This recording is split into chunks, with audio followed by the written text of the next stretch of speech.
अल्फाजन सुनन सुनन सामा सना सहाबा जी लिखा थो।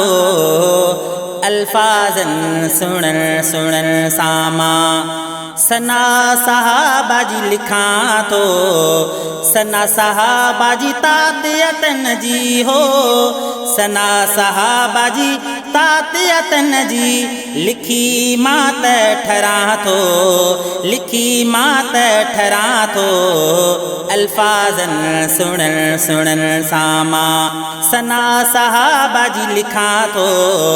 सना सहाबा जी तातियतन जी हो। सना सहाबा जी तातियतन जी लिखी मात ठरा थो। अल्फाजन सुनन सुनन साम कहनन भाई अहड़ी यारी याद करे थी दुनिया सारी हो। कहनन भाई अहड़ी यारी याद करे थी दुनिया सारी। भलारन जूं भलियूं खूबियूं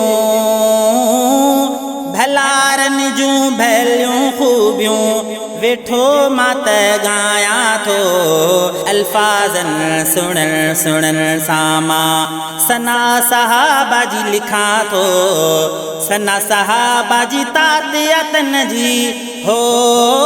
सना सहाबा जी तातियतन जी लिखी मात ठरा थो। अल्फाजन सुनन सुनन साम खैबर खंदक उहद में साणु रहा हर पंध में हो।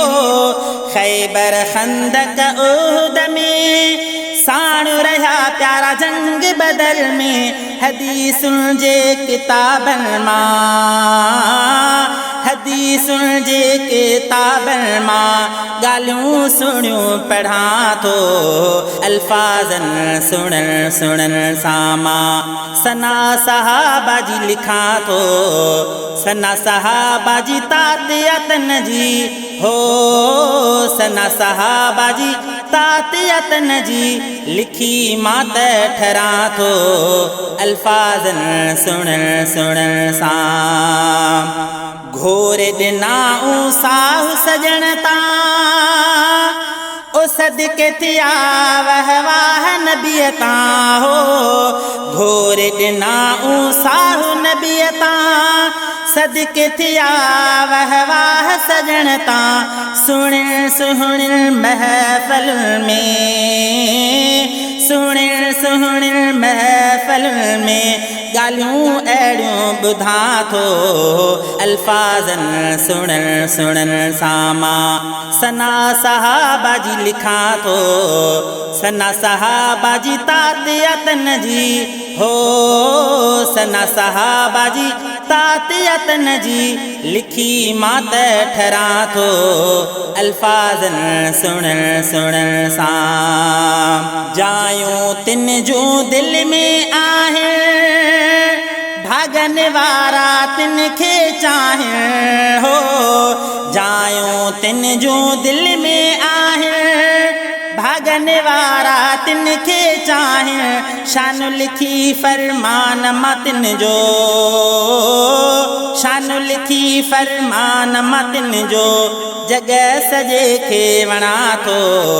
अल्फाजन सुनन सुनन सामा सना सहाबा जी लिखा थो। सना सहाबा जी तातियतन जी हो। सना सहाबा जी तातियतन जी लिखी मात ठरा थो। अल्फाजन सुनन सुनन साम।